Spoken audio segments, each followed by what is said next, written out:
At CBF, we know that for you to change your body, you need to change your mind. Exercise and eating healthy is only part of the plan. We care about our members as we care about our family because our members become our family. It is not about competition, but support. It is not about being the strongest or the fastest, but about you defeating your negative self. It is about working together and making the task challenging and have fun. By the end, what matters is not how hard the session was, but that you take control of your mind so you can take control of your body. My name is Sandro Torres, and I'm happy you are part of our family. Welcome to Custom Body Fitness.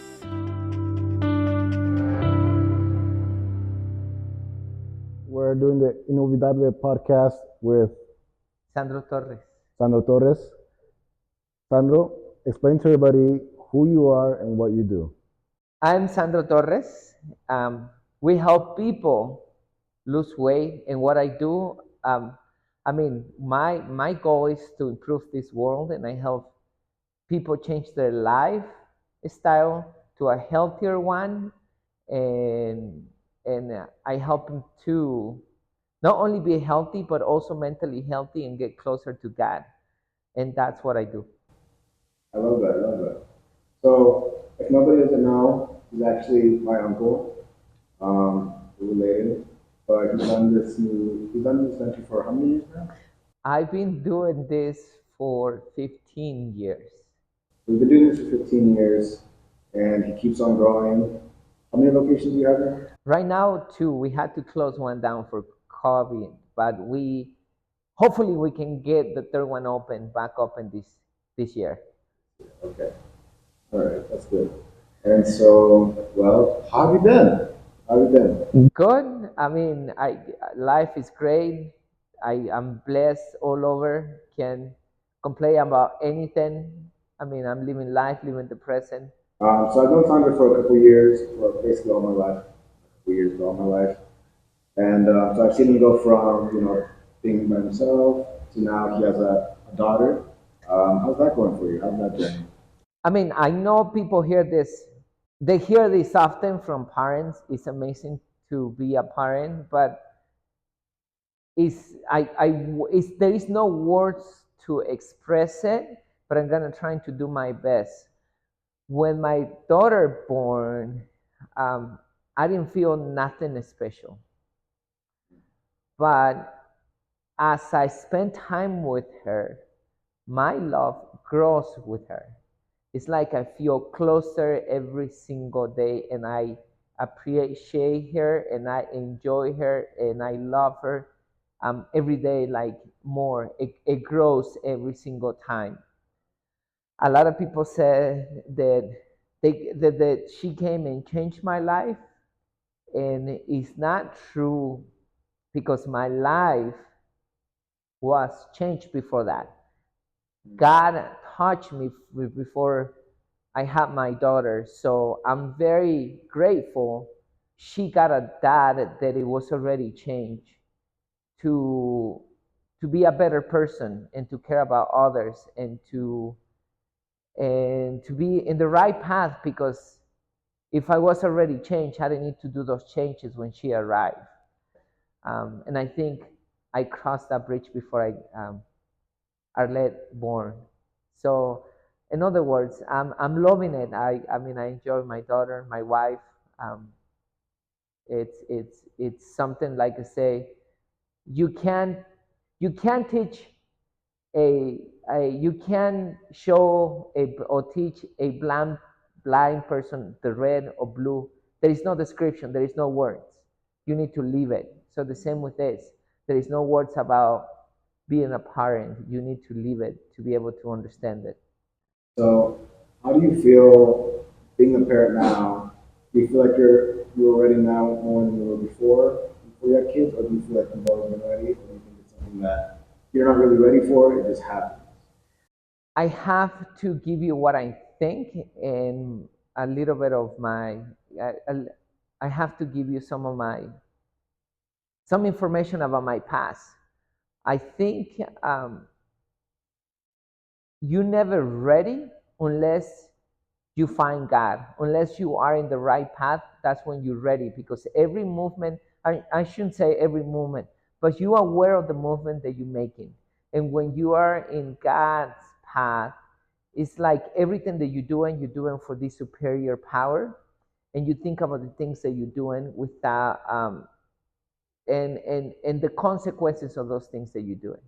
So, to answer that question, since I found God back in the past, um, my daughter was planned. It wasn't something that it just happened, and I think I was completely ready for it because I was on the right path. If I wasn't in the right path and I was continue lost, even though I thought I was ready, I feel like I back then, if I felt like I was ready, I wasn't ready back then. Does that make sense? Yeah, that's good because some people are hearing this, some people might have kids, some people are getting to ready to have kids. So that's always a good thing to hear from somebody that's in that field. So back to your fitness, a lot of people, they do this weight loss journeys. A lot of people do diets. Um, Personally, I don't really believe in diets. I feel like that's kind of very cliche. But in your aspect, what do you see as the biggest issue when people are trying to lose weight or trying to better themselves? The biggest issue. The biggest issue, I think, is that we all have traumas from the past. And those traumas that we have from the past are those things that are keeping us a slave to the habit or addiction or overeating or drinking or doing all destructive behaviors that are killing us slowly.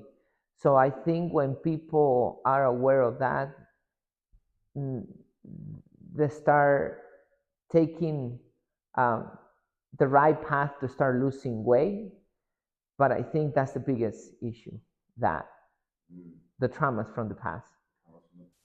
I feel like the big factor, I think we've spoken about this before, outside off camera, is a lot of times it's your eating habits. That's a huge part of it.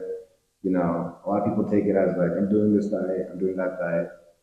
However, it's not really realized that it's more of a lifestyle change, not really a temporary change. Yeah.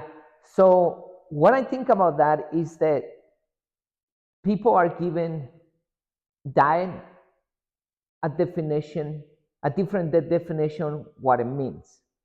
A diet means that certain type of people, some cultures, some some families, or etc., eat in that specific way. That's a diet. For example, the Western diet, the paleo diet, because that's how in Paleolithic times, that's how people used to eat. The Mexican diet, that's how Mexicans eat. The Japanese diet, that's how Japanese eat. So that's the definition, is a diet. So people have turned that around, and now for them, diet means dieting, a word that should not exist, because people are dieting for 2 months or 3 months or whatever. Now they diet. Now, a lot of people come out with different diets, but when they say diets, they talk about how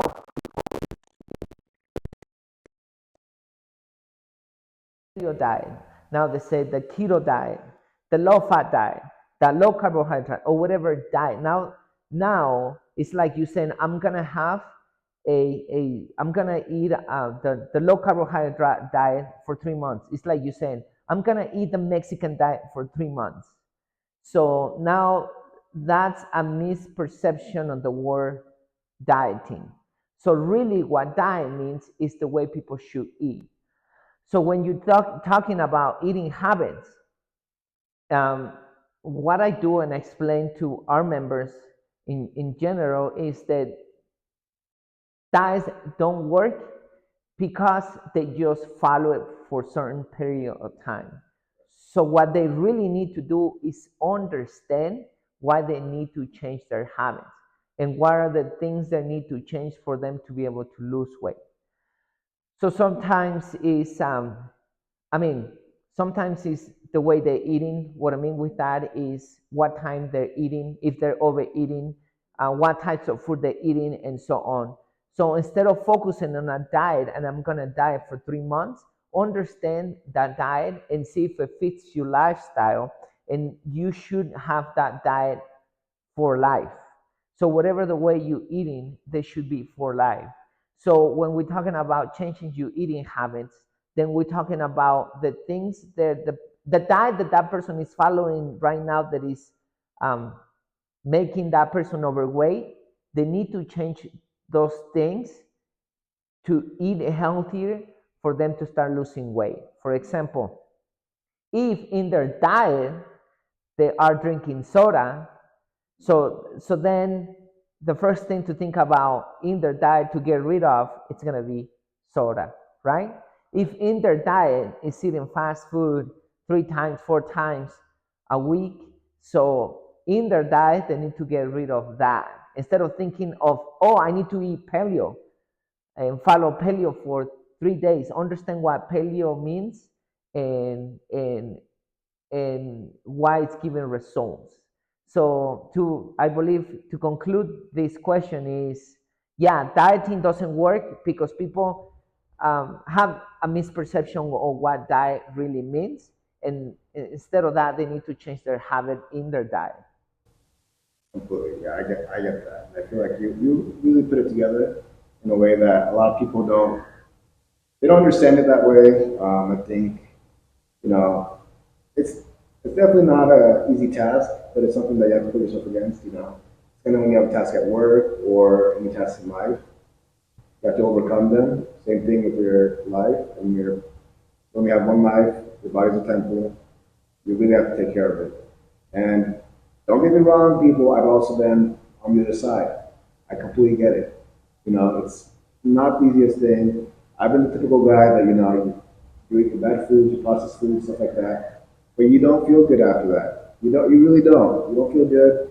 Once you start eating, a little bit fresh foods, I like to have a good burger once in a while, but that doesn't mean I have to go to McDonald's or Wendy's or something like that. But eating a fresh burger is actually the best option.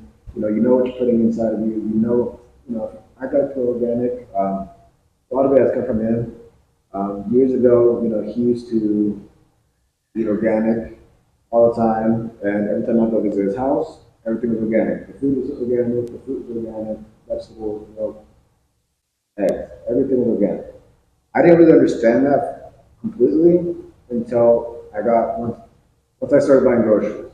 And I realized it's actually cheaper to eat healthier and go to, natural grocers or even Whole Foods and buy the healthier foods instead of going to City Market and buying all these like Doritos and chips and all that stuff that's out there. So yeah, I believe that's very important. Thank you. Yeah, I think if you wanna make a conclusion about why it's important, like you said, um, it's cheaper to buy healthier foods. Think about this. I have many people that I know, their dogs are dying in the early stage, 9 years, 10 years. They have cancer, they have diabetes, they have all these diseases. And that's because they feed them all this processed food, this dry food, and so on. On the other hand, I have another a peer, a college that he's also a personal trainer, and he has a dog, and his dog is 18 years of age. And I asked him, of course, what do you feed him? And he feeds him nothing else than fresh, real, organic food. And I do the same with my dogs. And the oldest dogs that I have is 16 years of age, and he's very healthy. So think about it. And going back to these dogs that die early, for example, I have an uncle and aunt that spend a lot of money going to the vet to trying to help the dog to stay alive and not to suffer, and they spend a lot of money on the vet. And we're talking about an animal $5,000, $6,000, $10,000 in the period of time when they're dying because they need to do this, they need to do that, and so on. If you thinking about you as a person, think about how much money you spend on the hospital and medications and and things that you want to alleviate thanks to the food that is giving you that disease. So, in the long term, buying organic and buying real foods, not processed food, is going to be cheaper, like Fernando is saying. That's what I believe. I agree with that too. And it's true. Like I remember I used to go to his house all the time, and I was like, these dogs eat better than I do. I mean, rice, ground beef, a little bit of broccoli. I mean, he really goes back for what he says. Not only in his own life, but also in his dog's life, and that shows, within his dogs and in him. I feel like I was undoing that for a long time. I struggled with the issue of wanting to, still balance out of, oh, I can still eat bad food, but I can eat good food, and it's like it really doesn't correlate in all aspects. That's why I know this was that. Um, I mean, you're kind of beating a dead horse. You can't. You're eating healthy, but then you're not eating healthy. So you're going up and down as far as your. I can see even on a scale, but I'm saying in your lifestyle. 'Cause what you fuel your body with everything you eat. I think that's a huge thing. Um, this year I've really it's been a huge focus on working out. Last year it was solely just the foods. The first year that I started like actually taking stuff serious, I was working on solely just the foods because that was difficult for me.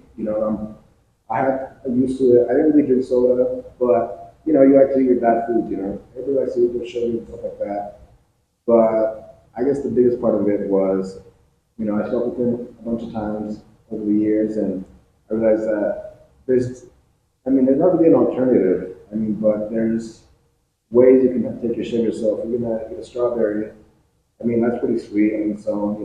Your grapes, everything like that. And I think that, you can always replace things with fruits and vegetables. One of my biggest hacks that I ended up learning was, so for example, when you make your rice in a little rice cooker, you could actually, instead of putting water, you can put chicken broth, and it enhances the flavor without making it anything, adding too much. And you can even put your broccoli in there, and it'll cook as well with the rice. So it's kind of a three in one, and it's been a great hack. Now that you mention, for example, that you can eat good food and bad food, I can tell you because I assess our members every 6 weeks. And those people who eat healthy every time, they see results every time. They lose 5 pounds, 7 pounds every time. And when they get to the closest to their weight, of course, they're still losing weight, but it's not as drastic as in the beginning.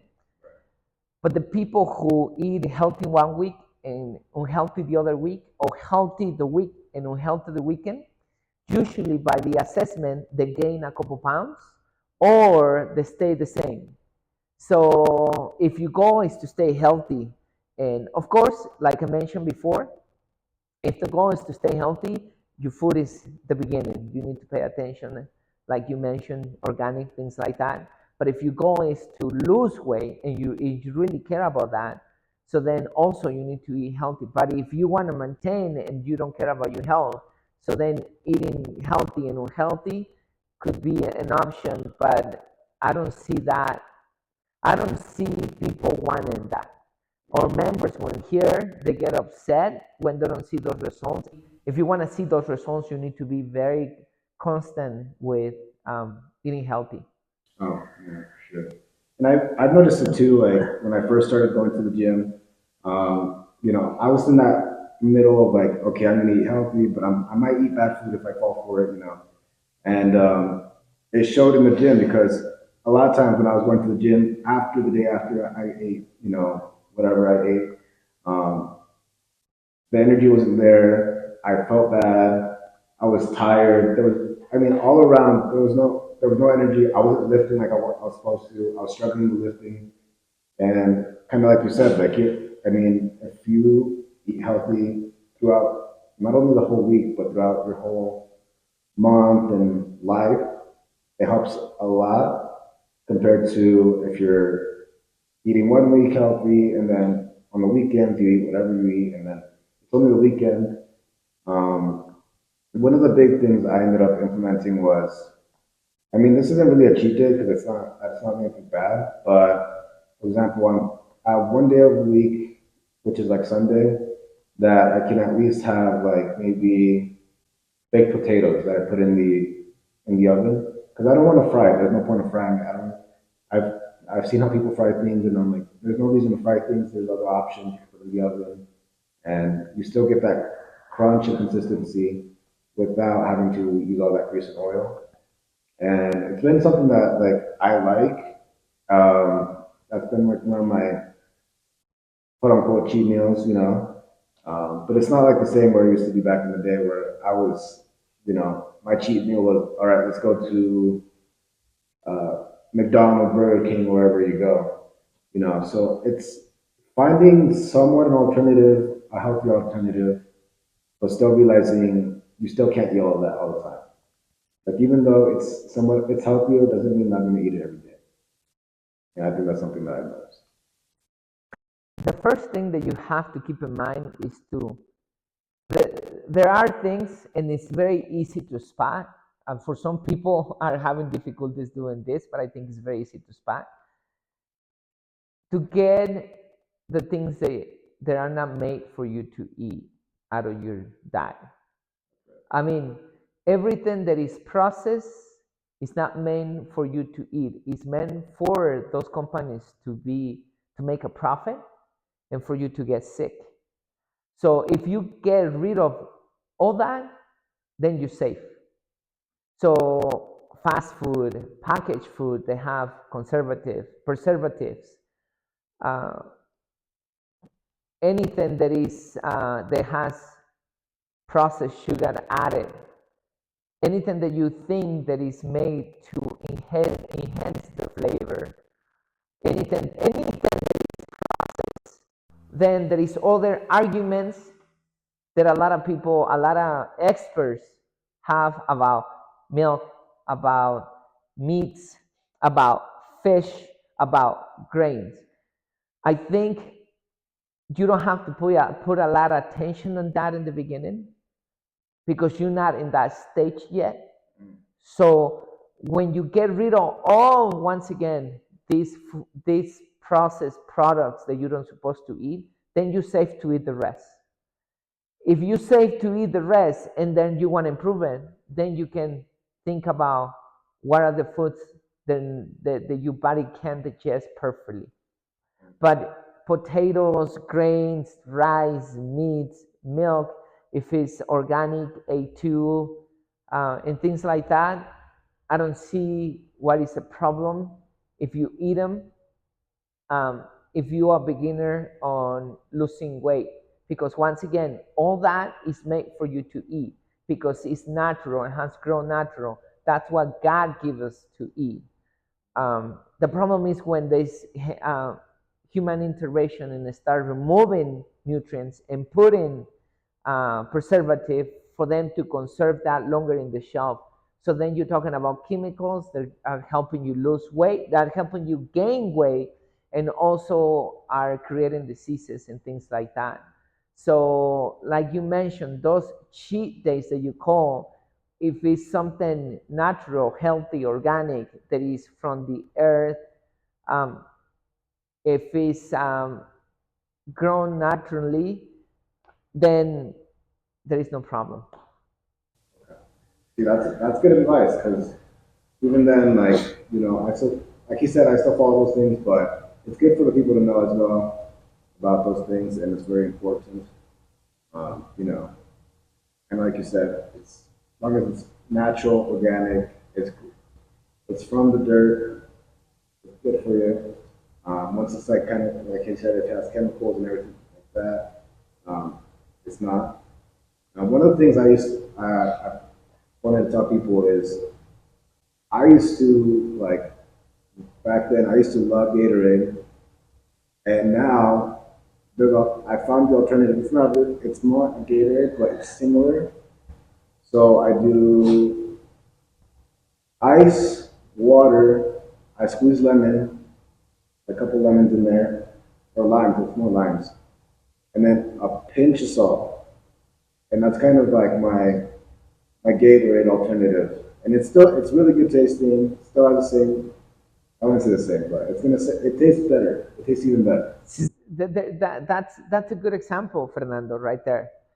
Uh, Gatorade has a lot of chemicals and it has sugar, and that's bad for your health and also for your weight loss. So that's processed. That's something that should be out of your diet completely. But there you have it. Now you doing water, lemon, and salt. Perfect, right? In It's absolutely nothing bad on that if you're using Himalaya salt or sea salt, and you're helping your body. You're helping your body to get those electrolytes and to alkalize your body with that compared to the Gatorade, Correct. right? Yes. That's a great example. So there's a huge topic going out now in the world. A lot of people are taking Ozempic and stuff like that, and all these weight loss drugs. I wanted to hear about what you're a trainer. I want to hear a little bit more about that part. What do you feel? It's not what I feel, it's what I found, because what I feel is different. It's not my word. What I tell people is I don't create the rules. I only follow in them. I study them and follow in them. And the things that I have found is that your weight gain is not genetic. It's not due to some kind of disease. Um, it might contribute. It might be a factor, but it's not the whole thing. Your your overweight problem is your lifestyle, and unless you change it, it's not gonna change. So I have a video and a podcast that talks about this. The people trying to find the easy way out by surgeries and this drug, the diabetic drug that people are using because they want to get rid of their weight loss problem. And for example, I met a lot of people who go do the liposuction in their stomach.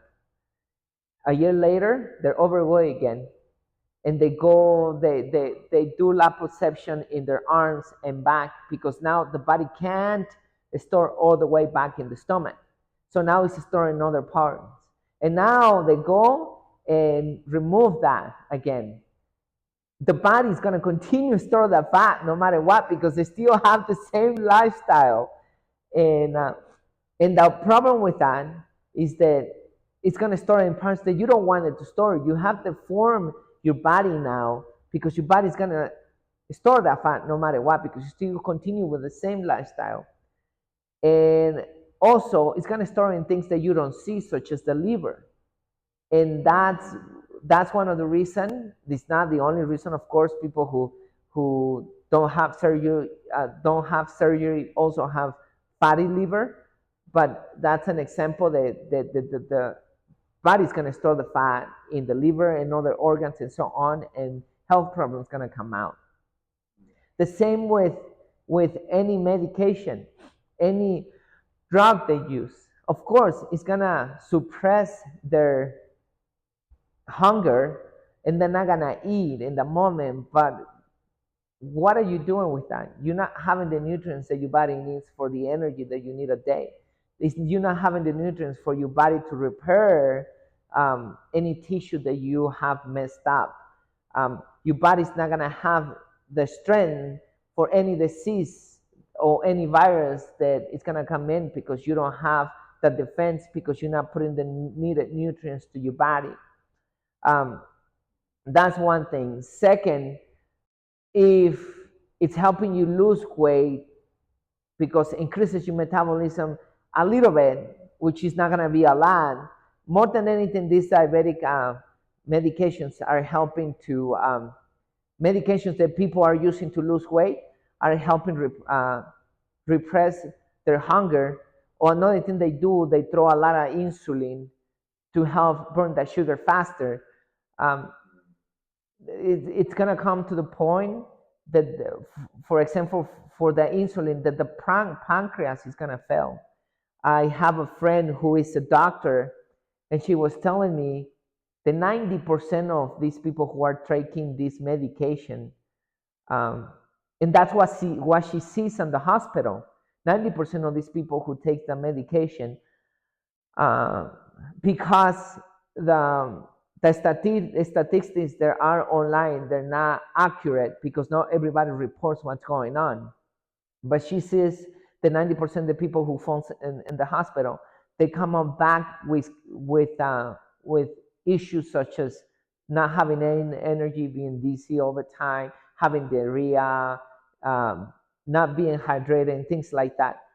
And 70% of people, they come back with a failure pancreas. Some of them, they need to remove the pancreas. Some of them, they can still work to make the pancreas healthy back again. So they put in their health in risk, and there is more. They're not gonna look healthy because they don't have that nutrient. They're not gonna have an attractive body. It's not because I don't want to. Like I said, I don't set up the rules. I only learn, but they're not gonna have that body, um, that attractive body, and they're gonna having all these side effects all the time when taking that medication. If they continue taking it, they're gonna lose their life, because the medication is not going to keep in with that weight loss all the time. And if they lose 20, 30, 40 pounds because of that medication, and they want to stop, guess what? They're going to regain it again, because they still have the same lifestyle. So the conclusion is, if they want to lose weight, they need to change the lifestyle. There is no other way. It's not that I don't want to. Like I said, it's not. I didn't create the world. I didn't make it. I only follow the rules and the things that I have found. And I mean, you can see a lot of testimonials on people who actually lost weight by these medications, or by doing surgery, and they still regain it. I mean, there is no, this is not a lie. I mean, I bet you know a lot of people, because a lot of people are getting surgery. And the reason I bring that up was I knew somebody that they did the Ozempic. They went through that process. And at first, I looked at them and I was like, wow, they would look different. That's what your initial reaction would be. Wow, they look different. What are they doing? Okay, turns out they were taking Ozempic. They gained all the weight back. So then a lot of people would say, well, like, you're working out, but why don't you just take Ozempic? It's not, there's no point of taking it if you're not changing your lifestyle, like you said. There's no point of taking it if you're not going to change your lifestyle. You're going to end up back where you ended up, and it's not healthy. Like you said, there's a lot of health risks that you're taking. It's not meant for that. It's meant for something else. But people that really do need it, and even then, I think that there's other alternatives. Like, you don't really need that. There's other ways that you can better your health besides taking a drug and stuff like that. But I do feel like that is a big thing. Um, it's a different world now, because now that I'm in this journey of healthy lifestyle, and I'm not trying to say weight loss, but I'm gonna say a healthier lifestyle. Um, People have asked me, like, "Are you taking Ozempic? Are you on Ozempic?" I'm like, "No, I'm not taking Ozempic." Like, it's all natural. It's all natural, and that's the best recommendation I can give is natural, and everything that God has given us for food is a huge factor in what we should be limiting ourselves. Yeah, good. I'm happy you lose in some way. Good job, Fernando. Because anybody that knows me was bad, but I feel great now. I feel like a lot of the shirts I used to not be able to wear, I can wear them now. I mean, Nice. it's just an overall change. It's a huge change. There's been times where I go out with some friends and we go to go dancing, and yet again I'm like I just can't. I'm gonna have water or something like that. I just can't. I can't have a lot of things that I used to want to have. You know, a lot of times back in the day, it was like let's go get a sugary drink, mixed drink. Um, that's just not something I can do anymore. You know, at least for me, that's just me. You know, to each their own. You want to do it, that's fine. But personally, I just can't. And you know, even kind of like you talked about earlier about eating at certain times. Even when we go out, I can't eat out like that because then it's defeating the purpose of what I'm really trying to attain and get to. So that's been my biggest revelation. Nice. Good to hear that, Fernando. Good. Keep it up. Keep the hard work. Where do you see yourself coming in the next 5 years? The goal, the goal has been to open, if you're talking about custom body fitness, the goal has been to open 3 more locations. Yeah, I'm struggling a little bit. Uh, right now, I think it's if it's not one thing another, but right now our team is ready to open the next location. So hopefully we are ready this year, and I'm gonna put a lot of energy on reopen the third one. You want to open 3 or 4 more locations in the next 5 years. What's your ideal destination? Is it in Colorado? Are you leaving Colorado? Destination about the business, custom body fitness. Uh, the goal is to have locations in all Colorado.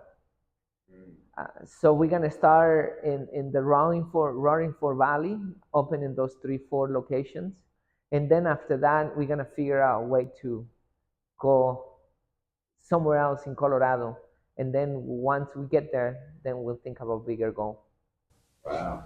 Yeah, he's doing great things. I remember when he had his first location um, here up in Carbondale. Anybody knows where we're at? I know where that is up in Colorado. And it's been a huge blessing to see the expansion, the exposure that custom body fitness has now, and how it's really elevated to what it is. You know, we're in this beautiful studio. It's very nice. Thank Looks you. like you just did a renovation of paints and Yeah, got yeah, different yeah. things in here.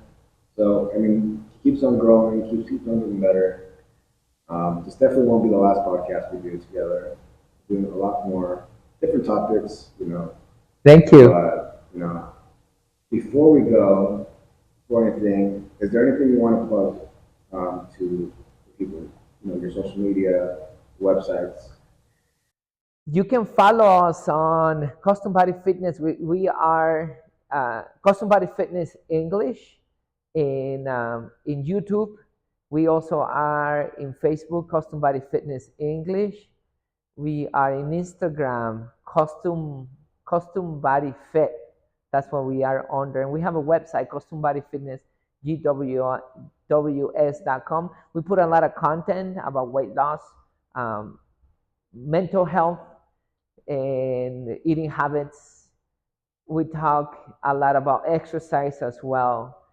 And I mean, we put a lot of content out there. If you want to follow us, you can get a lot of information there.